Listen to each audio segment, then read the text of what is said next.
Welcome to ReMend Renal Roundtable, real conversations about kidney health, guided by lived experience. I'm joined today by fellow mentors, and we're digging into what's changing in kidney care in 2026. If you're in CKD stages 3 or 4, you love someone who is. You've probably heard a lot of innovation and reform talk and wondered, okay, well, what does that have to do with me? We'll try to translate the headlines into real life, what patients will actually notice, what matters most, and what to maybe tune out. I'm Kiku Boyant, a 23-year kidney transplant recipient, and have been mentoring for ReMend for more than a decade. Today, I serve as the executive director of ReMend and as the marketing and communications manager for Balboa Nephrology. So now for our panel of ReMend mentors. Dr. Dom Spinella is a clinical scientist and immunologist with decades of leadership experience in drug discovery, translational medicine, and clinical development at companies including Pfizer, Amgen, and Chugai. He is the co-founder of Translational Medicine Partners and a former assistant professor of medicine. He's also a ReMend mentor. Dr. Spinella is also a lifelong kidney patient who recently received a living donor transplant, bringing both professional expertise and lived experience to today's discussion. Dominika Walk, after being diagnosed with chronic kidney disease caused by granulomatosis with polyangiitis at just 15 years old, Dominika developed a deep interest in medicine and the inner workings of the kidney. Following several months of peritoneal dialysis, she received a life-changing kidney transplant from her mother. Dominika became a certified hemodialysis technician, where her personal and professional experiences in dialysis and transplantation opened her eyes to the urgent need for innovation and patient-centered change in kidney care. Jean-Marie Ferguson is a 2-time transplant recipient and dedicated patient advocate diagnosed with lupus nephritis as a teenager. She brings nearly 2 decades of lived experience navigating the transplant process and long-term transplant care. She now works with organizations like ReMend, Transplant Life, and Life Sharing to amplify the patient voice through support groups, webinars, and educational initiatives, helping others feel informed, supported, and less alone. Our special guest today is the founder of Signals, a widely read kidney health newsletter trusted by patients, clinicians, researchers, and advocates across the country. Tim has built Signals into a go-to source for making sense of what's happening in kidney care, breaking down research, policy changes, industry trends, and innovation into insights that are clear, relevant, and grounded in what actually matters to patients. He has a unique ability to connect the dots between science, healthcare systems, and real-world patient impact, helping the kidney community understand not just what's changing, but why it matters. We're excited to have him with us today to talk about what's ahead in kidney care in 2026 and what patients should really be paying attention to. Tim Fitzpatrick, thank you so much for being here. And now let's get into the discussion. Over to you, Ms. Jean-Marie. Awesome. Thank you so much. Thank you, Tim, and thank you, Kiku, for the beautiful introductions. So, Tim, I always see headlines with kidney innovations. And what is coming up in 2026 that patients should really pay attention to?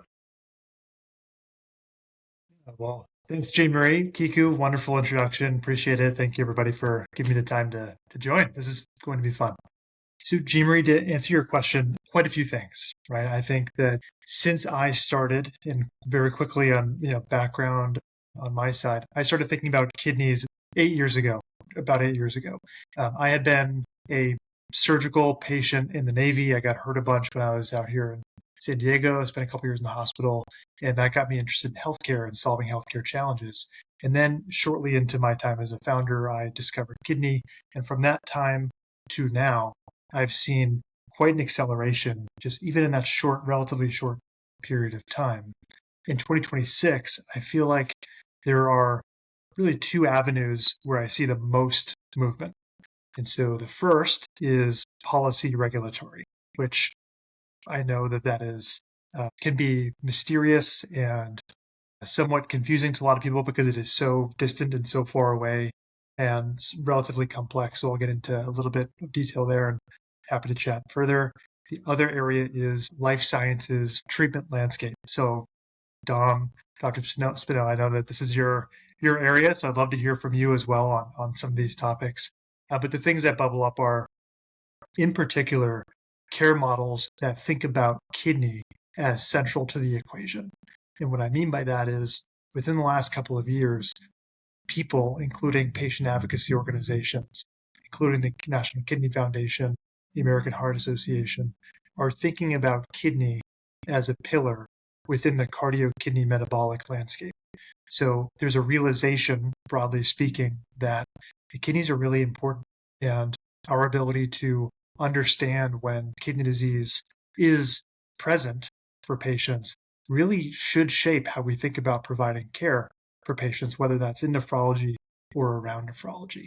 So that's showing up in a lot of these newer policies and care models that we're seeing from the top down, meaning from here in the States, at least from Washington, and sort of trickling down into all the way to the local level, how states and municipalities think about paying for and designing systems of care. So that's the simplest way to say is that policies are really thinking about new ways of providing carrots and sticks and incentives that will make the care you receive as a patient or a care partner more aligned with optimal care, not just providing a test here or a treatment there, but the whole picture and your care journey as a whole. So that's number one. And the second thing that, like I said, is more treatments are becoming available. So for a very long time, there were no treatments for many rare kidney diseases, for example. And just in the last 3 to 5 years, in some of these areas like IgA nephropathy, we now have 3 approved therapies with 10 more in the pipeline. And this is an incredible feat. It's an incredible feat on many levels, not just the science, the bench science, all the people that put in all these years of research to understand the challenges in the patient side and what the lived experience is like, but taking that and turning that into a solution, a treatment to help either slow the disease or prevent kidney failure. These are just incredible, and there are multiple ways, by the way, to do that and different types of mechanisms in the treatments themselves. But you think about Ep.1, PKD, and all of these parts of kidney disease. Kidney disease is plural because it is not just one singular kidney disease.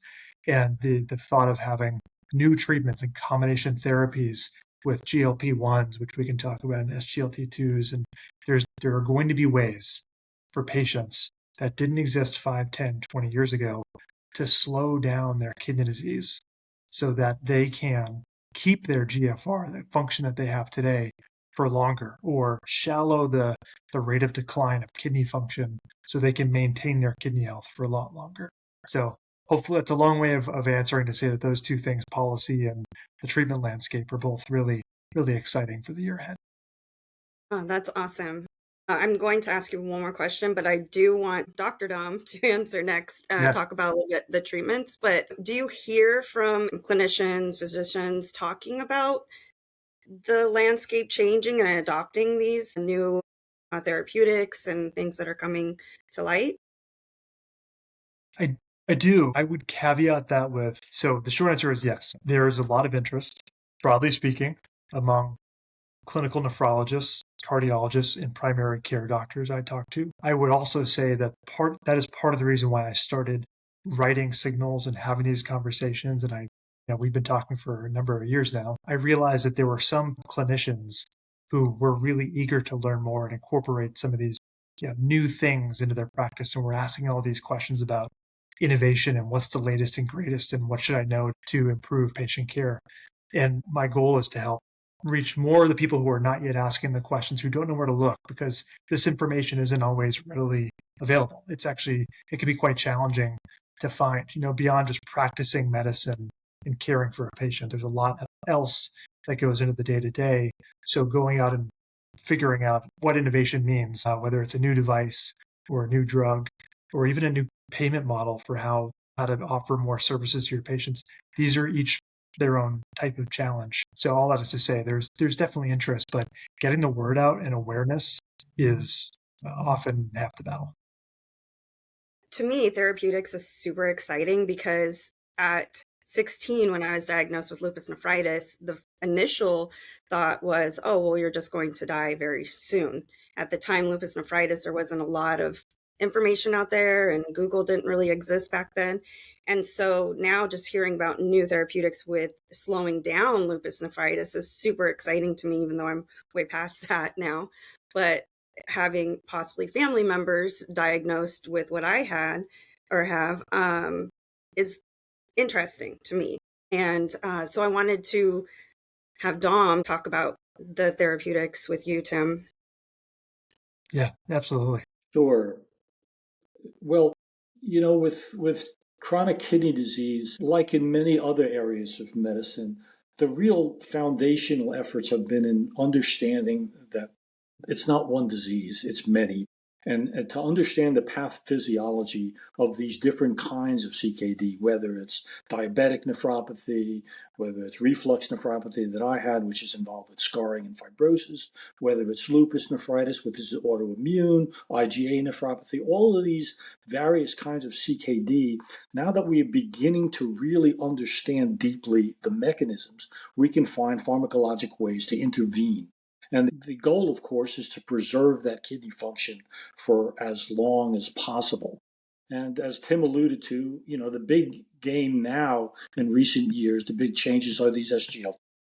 And, what they do is they force the kidney to spill a little bit of glucose and salt into the urine, essentially. And what that does is it lowers the pressure in the kidney's filtering units, the glomeruli, and that eases the stress on them. And that really preserves kidney function. And that has now become a standard of care internationally, foundational medicine. Most patients diagnosed with CKD will now get an SGL. The same thing is true of GLP-1, the Ozempic, right? That is emerging as a terrific kidney protective drug, particularly for diabetic patients. Absolutely prevents reversal of or prevents worsening. And that's true of others, not just Ozempic, but Mounjaro and others that also work the same way. And they have shown very favorable kidney signals in trials. Another drug that's emerging now is Kerendia. You may have heard of that. That's what's called a mineralocorticoid receptor antagonist. And that basically blocks a pathway that promotes sodium retention and inflammation. It's a non-steroidal member of that class. It's an old class that's been around for a while. A drug called aldactone has been around for a while, but that causes hyperpotassium. This does not, and it does seem to be very good at reducing a decline of renal function. As Tim alluded, there are these new molecules for IgA nephropathy. These are called endothelin receptor antagonists. There are a number of them out there. Filspari is one of them, one of the first. But there are, as Tim said, 3 approved and many others in development. And there are also anti-inflammatory drugs now. So much of the kidney disease turns out to be interacting with the immune system, whether it's the activation of a thing called complement or other kinds of immune cells that are attacking the kidney. And we are beginning to develop drugs that affect the various aspects of the immune response. And again, the goal is to prevent kidney function decline. So it's a really exciting time in pharmacology. I haven't even mentioned what's going on in the transplant world, with pig transplants and bone marrow concomitant transplants. It's a really exciting time to be in medicine and drug development, as I am, and especially as a patient as well as a drug developer. So it's probably never a good time to get chronic kidney disease, but this is probably as good a time as there's ever been, because there's a lot of medicines out there that are really effective. And the key is to get diagnosed early and to prevent the progression to the point where you need dialysis or transplant. You kind of nailed it, Dom, when you said, this is what the patient should be thinking about. I was curious to hear, Tim, could you break that down and say, why should patients care about those new developments in drugs? Yeah, I think, would love to hear each of your perspectives. My take on that is that new treatments available mean you may have more options to do something about your kidney health and managing your kidney health. And your physician, your doctor, may have more options in deciding how best to treat your health, depending on your goals, right? So if there's only one option out there and it doesn't really coincide with your personal goals, your interests, your needs, then you only have one option. In a world where you have several, or even more than several, say a dozen, now you can have a real conversation. And I think the notion of shared decision making, which is you with your support circle, be it loved one, a family member, whoever is in that initial circle, along with your care team. Now you have options. Now you can talk. Now you can weigh pros and cons and say, this is really what I care about the next 5 years, next 10 years. Here's what we know about what these drugs can do if the drug is the treatment of choice here. That's how I think about it, is more options, ideally, and some of the follow-up questions that we're not talking about are around access gaps. So cost to these things, insurance, billing. These are very real barriers for some patients. So those need to be considered as well. But that's how I think about it. And where do you see the biggest gaps right now, looking at the whole thing? Yeah, so my initial reaction, knee jerk to that is still remains at the very beginning. We're early detection, diagnosis, and then actually doing something about it. So I think everyone here in this room, virtual room, knows that 90% of kidney disease is still undiagnosed. And we want to be able to identify patients not only who have kidney disease, but to understand who's at the greatest risk for kidney failure, right? So there are several ways to do that. There are more and more ways, tests, predictive algorithms in the age of AI, and labs and diagnoses. You may have seen we're recording this right after the Super Bowl, and there was an ad in the Super Bowl about understanding the risks, right? We maybe we could talk about that, but that is where I see the biggest gap. And I think many people, I don't want to speak for everyone on this call, but a lot of people I talk to would agree that we can do more. And there are ways to do that. Better tests, better integrated care and tools, and maybe quality measures for making sure that doctors know when and how to look for kidney disease and what to do if they see something, and how to do a next best action so that patients can get confirm. And then what do we do about it? What is the right treatment option now to preserve kidney function, to Dom's point? That's where I see it. So still at the very front end, acknowledging that, yes, there's a whole host of around treatment around kidney failure with respect to dialysis modalities, and then transplant and transplant access as well, that they have sort of their own bucket of challenges and gaps. But What do you think? I'd be curious, for those of you here, if that tracks with things you've seen, heard, anything else that jumps out at all of you? Yeah, I think the care is a big thing. I think being able to get in to see a physician early on would be one of the most beneficial things. I know wait times are a long time. My dad, for example, has been trying to get in to see a doctor, and it's an 18-month wait to see physician. That's probably not everywhere, but I know that there is a lack of a lot of physicians going into specialty care. So I think getting people in to see a doctor, PA, is probably one of a really, really important thing for me. Anyway, what I'm seeing and listening to people. I see Dominica over there saying yes. What did you think? Yeah, I think to piggyback a little bit off of what you said, I think also there are signs kind of, prior to us getting diagnosed that sometimes get dismissed. Like in my case, I had, some hypertension that kind of went dismissed for a while, right? Like a lot of people get this white coat syndrome, right? You get a little nervous at the doctor's office.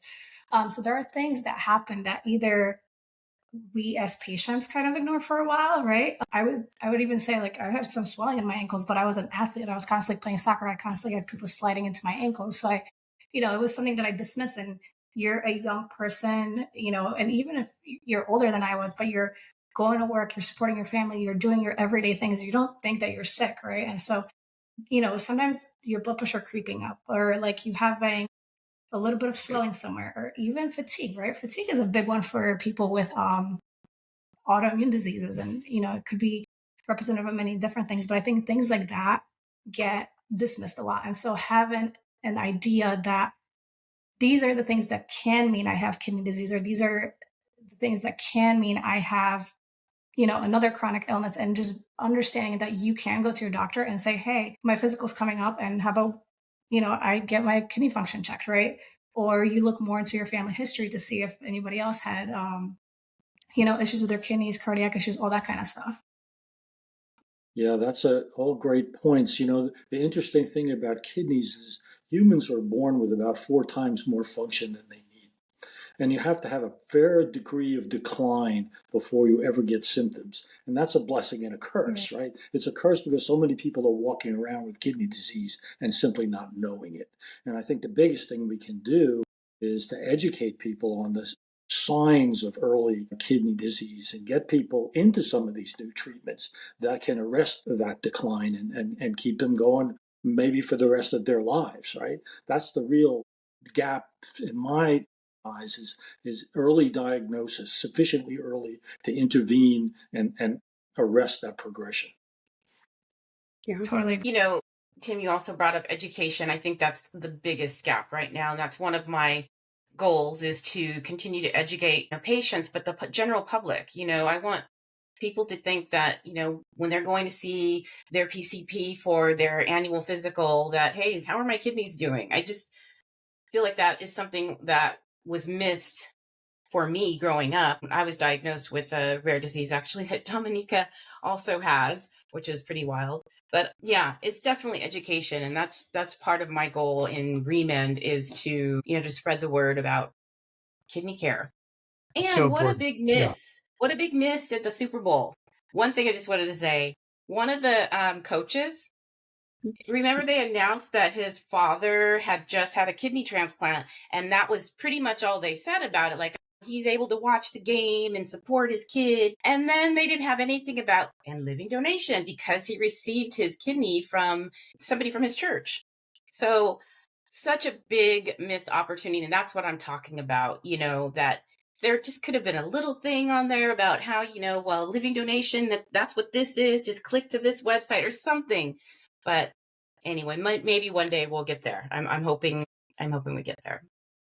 Very quickly, and Jean Marie, I know you probably have another question, but I think that's the education piece. For very quick context. The whole reason I got into asking these questions and getting to know so many patients and kidney disease in general is from running and building education tools. And I think the more we built, the more we realized that everyone around the decision.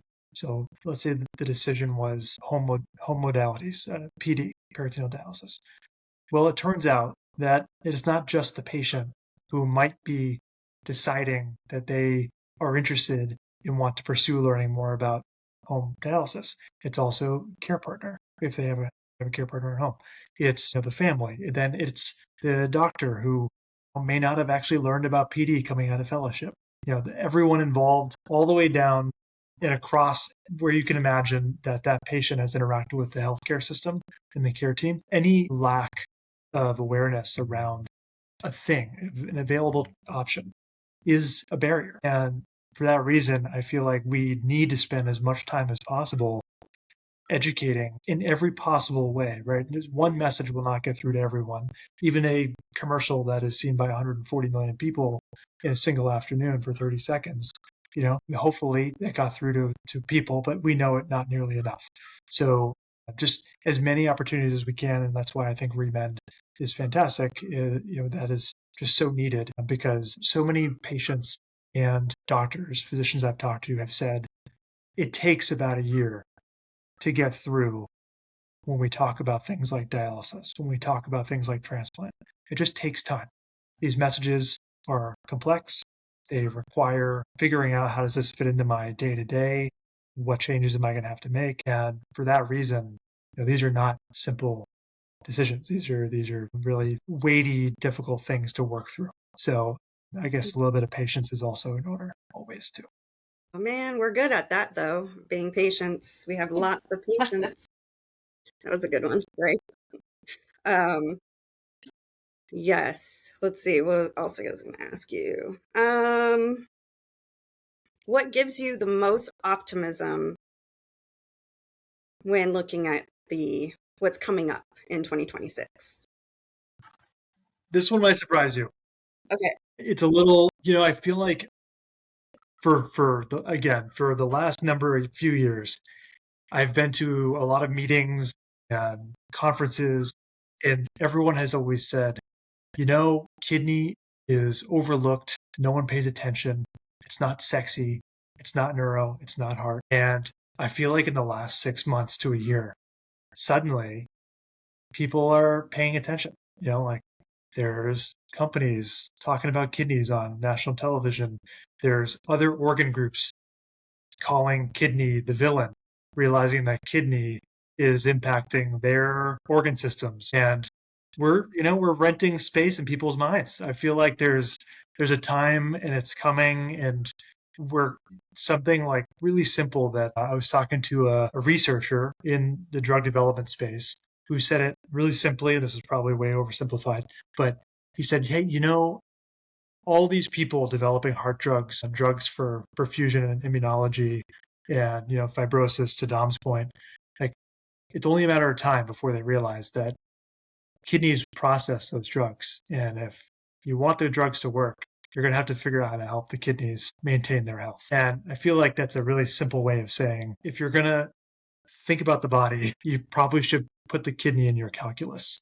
And I think the more we can do that and tell that message and position cardio, kidney, metabolic care with kidney as the central portion of that calculus, the better. I think we'll just be in a better spot and have an easier time telling our message to the broader populace that kidneys matter.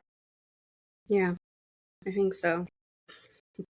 Oh, and just to keep telling our stories, I think that I know after transplant, we tend to be really quiet about our transplant, but I think we're starting to become a bit more loud and talking about it to other people. And I think that I noticed over the last couple of years has been a really big deal to watching everything progress more.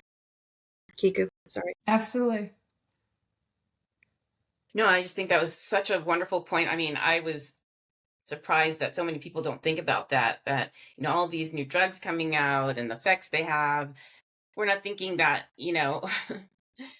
our kidneys are filtering that stuff, and no one's really pointing that out. And I just love that you said that, Tim. Yeah, I notice it. I mean, I know that I'm the most biased person in probably every room because I, just like kidneys, I cannot think about kidneys. But in all the drug commercials now, if you watch any GLP-1 drug commercial, I challenge you to listen to one and not hear the word kidney. And it is in some cases, it is front and center. I mean, it is getting so much airtime that I think, I always like looking at the Google search trends and looking at how certain things stack up. I wouldn't be surprised if you were to go look at kidney and to see sort of a upward trend, maybe a steep upward trend. I don't know. But anyhow, I'm encouraged. That's why I'm optimistic. Awesome. If I may shift gears a little bit, I think we all keep hearing this term value-based care, especially in the last year.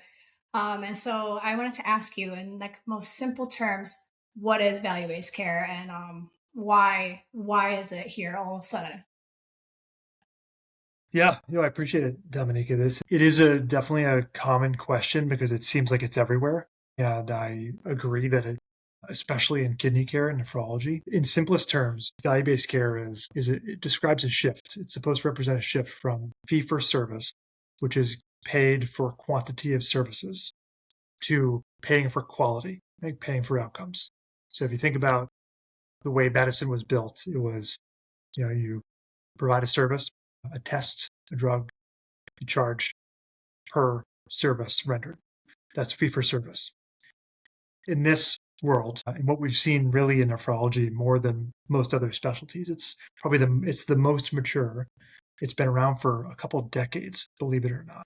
And we've been experimenting in this world for quite a while, going back to the ESCO models and We've had a few different iterations, but what we're seeing now is really the closest we've gotten to an understanding of what are the biggest cost drivers in kidney disease. We know, because Medicare publishes this information, that dialysis and CKD account for a very large percentage of Medicare's annual budget.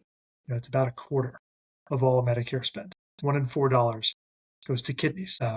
There's a lot of drivers for that, but I think the point is it is a large expense. It's a really costly service line to provide. So the question at large is, how can we provide the care in such a way where we can reduce the spend, the total cost of care on patients who have kidney disease? And if we're successful by doing the things we already talked about, right, by preserving kidney function, slowing down the decline, keeping people off dialysis, getting them transplanted early, getting a preemptive transplant, right, those are all great outcomes. And it just so happens that doing those things also reduces the amount of spend on patient, the total cost of care. So it reduces the strain on the healthcare system. So that's the paradigm that it's describing. The how we get there piece and the different experimental models we've run to try to figure out what the right levers are, carrots and sticks for increasing home dialysis or increasing referrals and preemptive transplantation. Those are the things, the parts of the experiment that we hear a lot about and we see in the headlines. And of course, the massive funding rounds and all these private companies that are private and public companies that are doing more of providing more of these services. Really, their goal is the same: is how do we reduce costs and improve outcomes for these patients who are part of these? It's attributed to these models. So hopefully that, yeah. Yeah, no, that's great. And I think it kind of goes into my next question. But so in addition to kind of reducing the cost for a patient, for example, in stage CKD 3 and 4, right? What actually is the difference between traditional care and value-based care? Like, what is the patient actually feeling and seeing? Yeah, so incredible question. And it is at the heart of really, if you were to ask, there are 10, 13 different models out there doing this, right, who are managing stage 3, B, and 4 patients in particular. If you were to ask them, you would get 13 different answers. But I think that the overlaps are similar. And I think that they would say, a patient who has stage 3B, stage 4 kidney disease, they may also be managing diabetes and heart disease or COPD. Mm-hmm. Take your pick of other things that they may also be having to deal with in their life. And what they would want is a way to coordinate all of that care. So the difference to me is, if you are not in a value-based care model and you're going it alone, and you have a nephrologist who you see every 6 months or a year, you have an endocrinologist or a primary care doc, and they're not really talking to each other. And, they're more than likely they're not communicating. They may be, but chances are no. You might not even be seeing a nephrologist, if we're being honest, right? And because so few are at stage 3B. So you have to figure out medications, and you're being told different things by different people who aren't really in communication. If you go into one of these models, you will likely have a care team, a more robust care team and coordination. So now in many of these models, your nephrologist becomes your quarterback, right? People like to use that analogy. So they're the ones who are kind of seeing down the field, looking at where it is they want you to go, which is to preserve your kidney function. And they're going to bring to you social worker, dietitian for nutrition, helping you with the kidney diet, which can be so complex. A pharmacist, maybe an APP. We talked about NPs earlier. So they want to make sure that they are looking at the whole you and not just your kidneys. So, hey, what are you doing about your heart? What are you doing about your diabetes? Is that under control? Let's get that under control first. Let's make sure your blood pressure is handled. So that's the goal. And if you do those things, which are part of the value-based arrangement, and not only are the outcomes better, but the costs are less over time because you're staying off of those high-cost services. Sure. Yeah, I mean, And that's how it should be. We should be looked at it as the whole patient, right? Because everything has an effect on the next thing. But to me, kind of, I was a patient who, for a good chunk, I milked being a pediatric patient, right? And so, looking back at it 15 years ago, to me, it sounds like where pediatric care has been is where value-based care is aiming to get, like, all Interesting. of healthcare to be, right? Yeah. Because that care coordination, you will most likely have that if you're being seen in the pediatric setting versus the adult setting, right? So I guess that's great to hear that that's the movement. And so my next question is like about the actual tangible changes. Like, is it going to lead to faster follow-up, more education? You already kind of said it, like the team is including a social worker, a dietitian. So obviously you're kind of going to have somebody helping you address your diet and, having um, somebody help you with all those medications. So is there anything outside of those changes that you would say is happening and is Yeah, I would say that depending on the model that these entities are participating in, they may have additional things that they offer. There's things called like benefit enhancements, medical nutrition therapy, MNT is a big one that you hear about. That that's a great offering for helping patients with nutrition as an intervention to help manage kidney disease. That's one example. Kidney disease education is another sort of, it shouldn't be, but it's first of all, it's reimbursable, which people don't often appreciate. It is somewhat limited, the benefit design itself, but its intention is to help people understand what their treatment options are, right? So if you're a stage 4 patient and you may be looking at a dialysis decision in the next, call it 2 years or less, understanding what your options are so that you can start, have a planned dialysis start when the time comes, if and when the time comes at home, or have a, AV fistula or graft. Those are the types of things that would be really big improvements from where we are today, which is, emergent starts in the emergency room. People not knowing that, to Dom's point, symptoms, ending up in the emergency room, needing dialysis right away. It's not the ideal, though that is in the majority of cases. That's how people are starting dialysis. So just a much slower, smoother, planned transition would be such a win for patients, quality of life, for outcomes. I mean, there's just so many reasons why that's better for patients. absolutely nobody wants to crash into dialysis, right?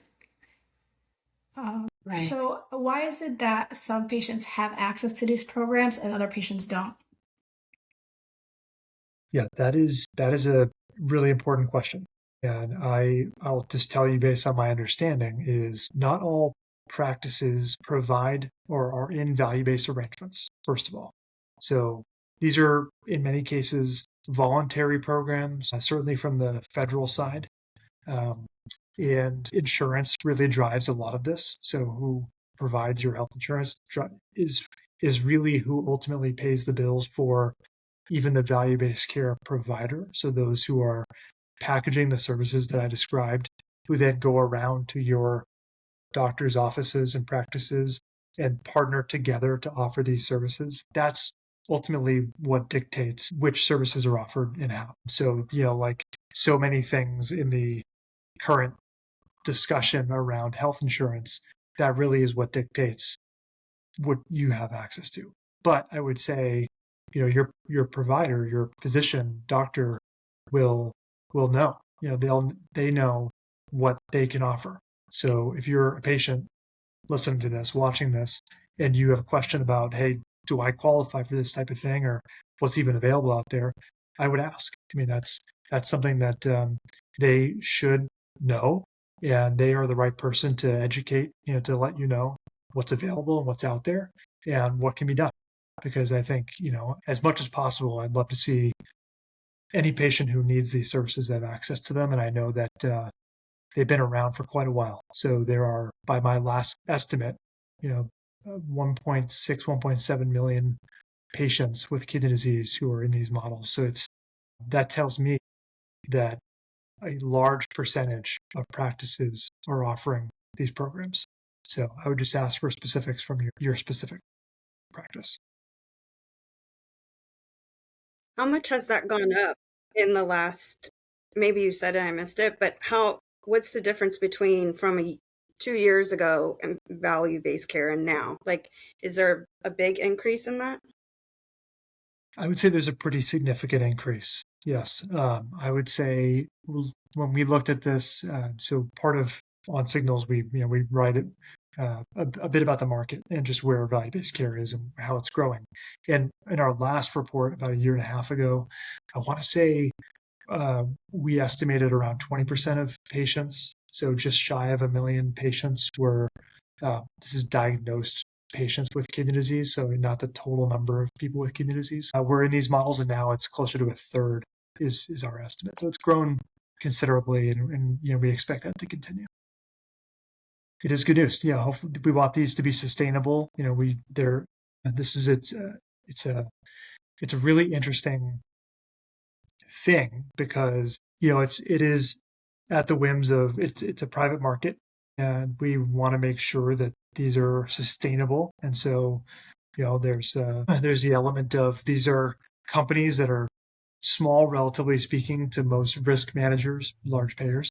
So we want them to continue to be able to provide these services and partner with practices. But there are, of course, headwinds, and we see these things in the news if you're paying attention to healthcare and not knowing where policy is going on a given day, or what's covered and what's at the state level versus what's at the federal level. And there aren't always clear answers. So all that is to say, just do your best to keep up with them. That's part of what I do on a day-to-day basis is make sure that I understand if these models can persist, and they look like they will. And again, they've been around a while. So yeah, keep up with it best you can.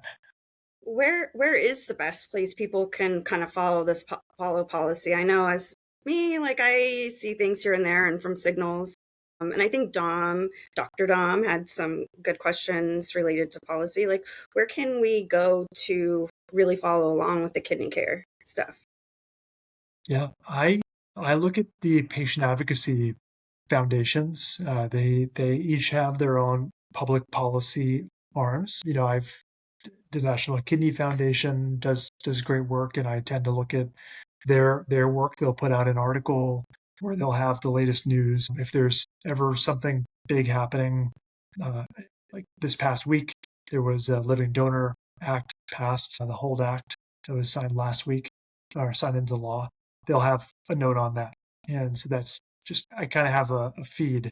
Either I'll get an email or I'll go check and see what the latest is. But I would encourage people to look there. That's good.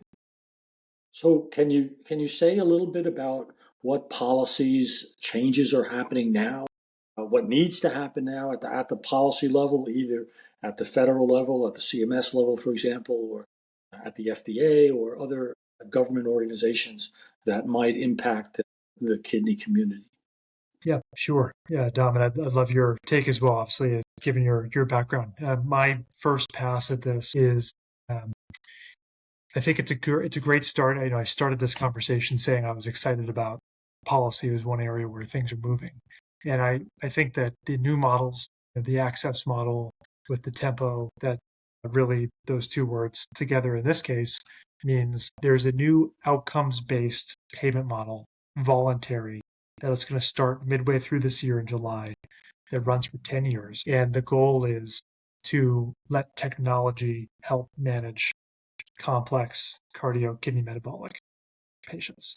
So that is exciting. That's one area that could move the needle on CKM care.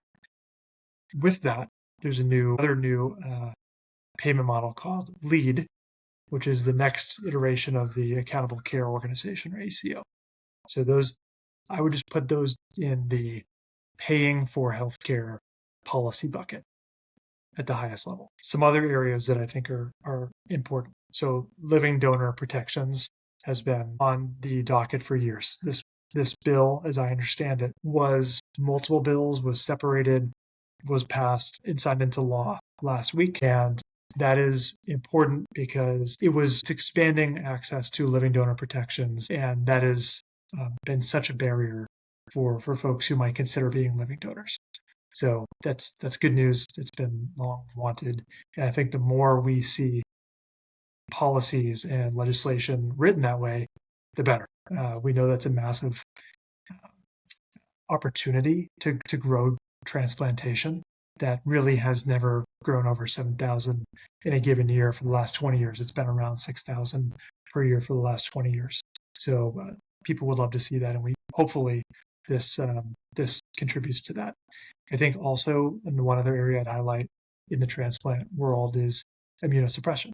So, I'd love to hear all of your takes here. I know we have several overlapping threads, but I have one in particular area is in relation to the survey that came out last year from American Society of Transplantation, where they surveyed 10,000 solid organ recipients about life on immunosuppression.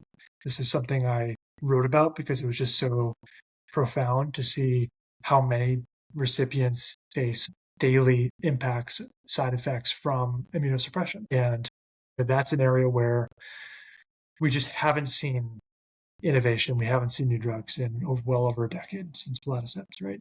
And that if that were to change, right, if the right things from a policy and providing the right incentives for companies to have to care about improving immunosuppressive drugs, that would be, and please, I want to hear your thoughts, all of you, on this. That's an area that I feel like is long overdue. And now is a really interesting time. And if it sounds like, as someone that just tries to listen and hear what's getting talked about by the water cooler and what might happen, it feels like an area where it's ripe for change and the right tailwinds, and people might be involved in starting to get something to move there, whether it's from an endpoints perspective and surrogate endpoints and designing these trials, to conversations with regulatory agencies and those who would say yes or no to approving these trials, and then obviously to the trial sponsors themselves who develop these drugs and would have to invest in seeing a drug through all the hurdles that come along with developing a pipeline of treatments. But I'd probably stop there to see if anyone has something to add there. I mean, being second Well, or as having someone my who develops second, those drugs, I know Dr. Dom has a lot to say about the therapeutics, but also I just want to really quickly, what it really surprised me that, I've heard it for 20 years, like, oh, we need new medicines. And, we're just usually thankful that we're not on dialysis. But remembering that this is just a treatment and not a cure. But it really hit home when I was going through, I think I was in week 3 or 4 of this new transplant. And I had to come off all of the newer medications that were out and go back to the old medications from 50 years ago because they just weren't working. And it could be because I'm highly sensitized, but it was just really surprising that I go from like these crazy things right back on them, things that are, I'm taking the oldest drugs there are. Dr. Dom probably has more to say about that. So the most recent drug approval was probably 2014. That's belatacept. And that's how old the most recent anti-transplant rejection drug is. But I think, what's happened in immunology, and of course that's my field, has changed so drastically since then. And we know so much more than we did.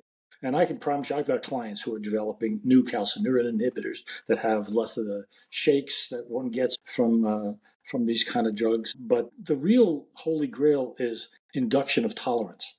That is, can we find a way to prevent the patient from recognizing the transplanted kidney as foreign in the first place, so they wouldn't need any drugs?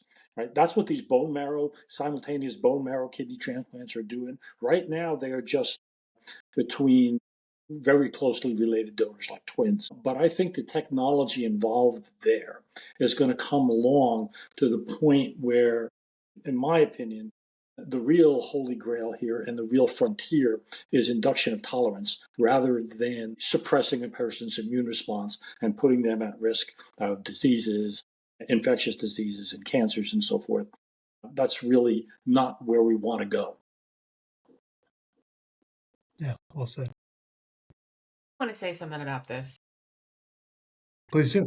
So as a 23-year transplant recipient, I've been taking immunosuppressants for that long. And this was brought up to me a few years ago that there are new drugs that, maybe aren't causing some of the other ailments that I've had. I've had quite a few other illnesses throughout the 23 years.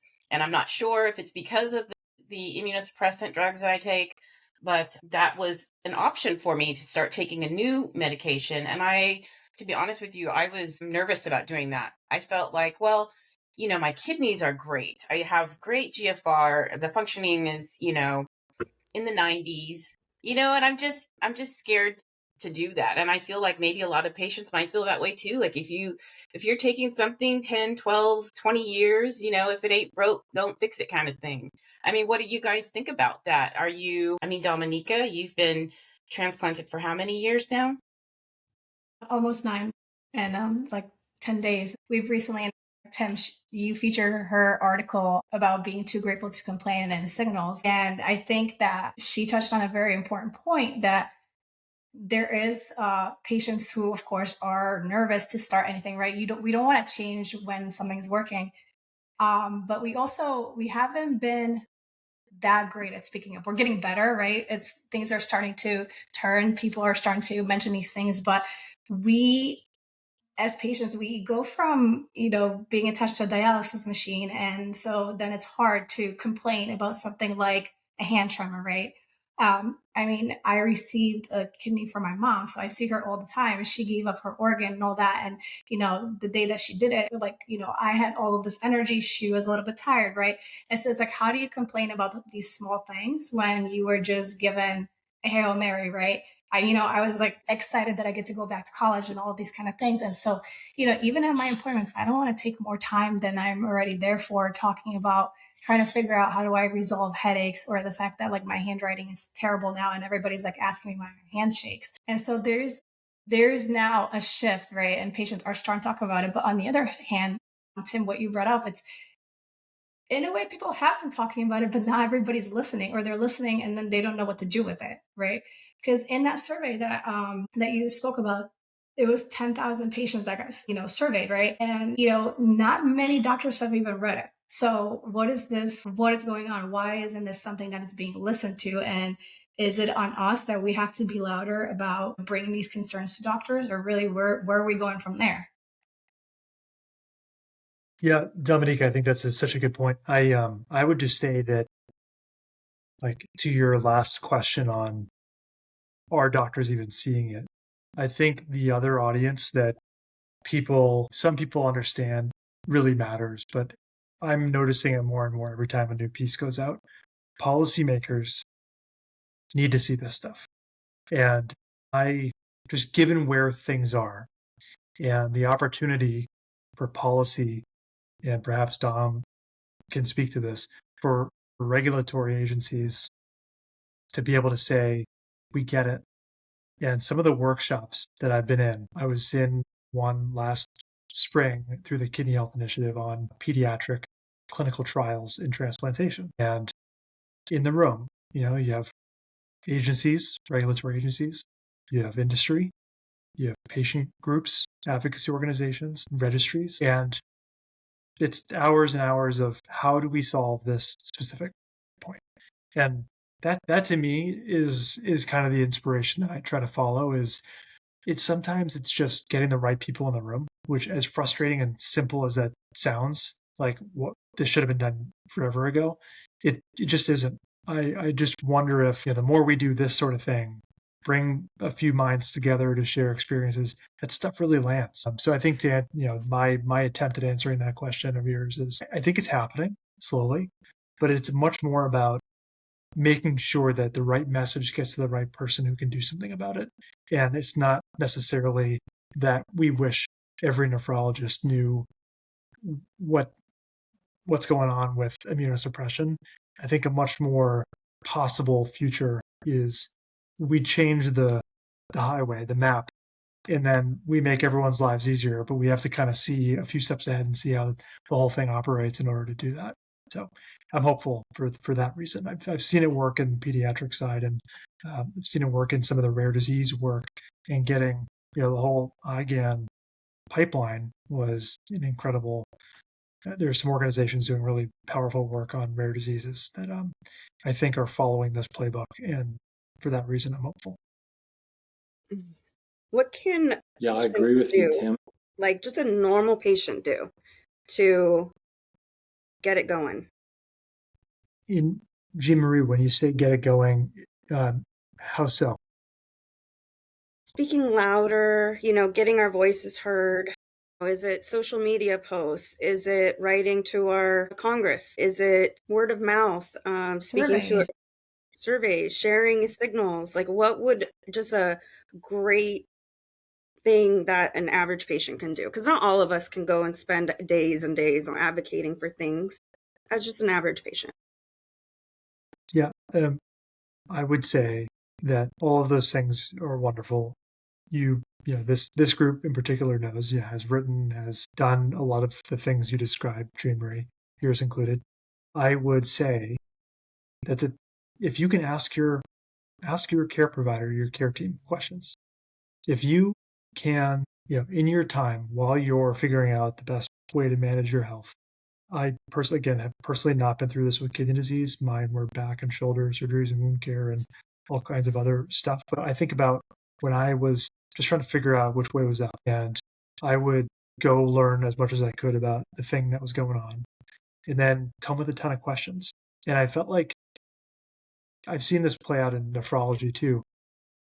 You don't always get great answers when you ask the question, but I feel like asking the question gets your doctor to think about it and to go, like, I probably should know how that works. I probably should understand why that's important. And the next time you come back to them and ask them, they might just bring it up with you and say, hey, I looked into the thing you asked. Here's what I know. And in the process, they had to ask 3 other people who also now are thinking about it. So the simplest answer is ask the question. Go to your care team and start. One, do the homework yourself as much as you can, and don't be afraid to ask questions. And then that'll jumpstart a process that I think is really important. What drives the pharmaceutical and biotech industry, what drives regulators, and what drives insurers, payers, is one concept, one central concept: unmet medical need. That is a big driver. And so if better transplantation drugs are an unmet medical need because you don't like those tremors and your quality of life is suffering, yeah, get it out there. Let's make noise, right? Let's make it known that, hey, we have an unmet medical need here, right? Because at the end of the day, for a drug company, an unmet medical need is money. For a regulator, it's healthcare, and for insurance, it's patient benefit. So it really is a driver for all 3 of the triumvirate of pharmaceutical. Yeah, that's true. What do you think people should remember from this conversation? What's the most important point that you think people can glean from this conversation? Yeah, it's tough. Yeah, Jean Marie, I see a hand. Please. For me, what I'm going to take away is telling our story, just constantly telling our story, even if it's to the mailman, or I can't tell you how many times I'll bring up Trader Joe's, my fave, that I had a kidney transplant, and someone, a cashier or anything, someone in the vicinity will say, I'm in kidney failure too. And that's just a Trader Joe's interaction. And so I think just telling our story, because we're talking about it. That's what happened with breast cancer awareness. And now they have the best drugs out there. So I just think telling our story. That's all I had. I think, Dom, you said a couple of things that I thought were worthy of remembering. Your last comments, Dr. Dom. Yeah, to me, it's education. People, both patients, kidney patients, whatever stage, or even the public at large, to be educated about kidneys and kidney disease and being diagnosed early and getting the care that is available to them. Just have the knowledge to access that care. And more we can do to disseminate that knowledge, the better. I think that's what ReMend is about, isn't it? Right. Anyone else? Yes, I would just add, I'm 100% on Jean Marie's page because I'm all about doing what's within our control. But I would say is like, Tim, you said it. We have to be willing to kind of do the work ourselves, do the research ourselves, and ask the questions. And so that's a big one that it comes down to is sometimes patients are a little nervous, right, to question authority. That's how I was, right? I'm Eastern European, and so for me, questioning a doctor was a big thing. But it's important, right? We want to know what's out there, especially as you said, with value-based care and it not necessarily being accessible to everyone. We want to know what's out there. We want to know that there's better options, and it's okay to find out that another place or another hospital nearby is offering something that you might benefit from, right?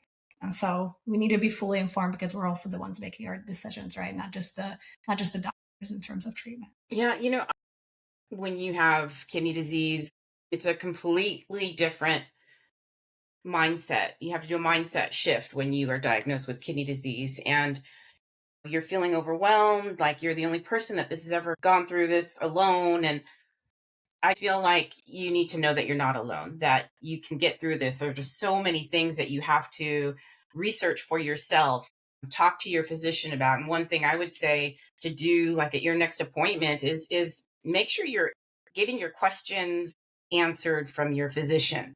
And I think that goes with any doctor you're going to see. But if you're not understanding a medication that your doctor has, prescribed for you, ask about it. And I think that's kind of our general conversation has been around speaking up and making sure you understand what's going on with your healthcare, your treatment plan. All I want to say very quickly is thank you for having me, all of you. I really appreciate you all sharing your experiences. I would also say that my takeaway is kind of a twofold thing. One, like look out for each other because I think it's super important. And I've just always benefited. So I'm part of the VA network, and that's a huge part of just how we think about things. And I find it very useful. And the second half would be share good news. I mean, I feel like there's just so much that is hard about this world. Anytime you find an exciting thing, whether it's a new treatment or the word innovation to Jean Marie's question or something good happening, I think the more we do that, the more we build this narrative that kidney matters and that kidney health and get people talking about it in the grocery store and Trader Joe's checkout line. I mean, those are all really, really good, strong, contagious things in a good way. So that's what I would say. Look out for each other and spread the good news if it's kidney related. I just want to thank Tim not only for this wonderful talk, but also for all you do for us, right? Because you're not a kidney patient yourself, as far as I know, but what you do benefits all of us. And I thank you very much for that. Thank you, Dom. I really appreciate that.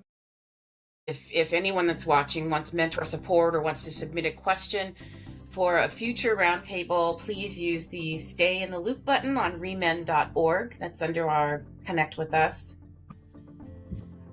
You can reach out for a mentor or to say, hey, here's a topic I'd like to talk about. I'd like you to go deeper into this topic. So thank you, everyone.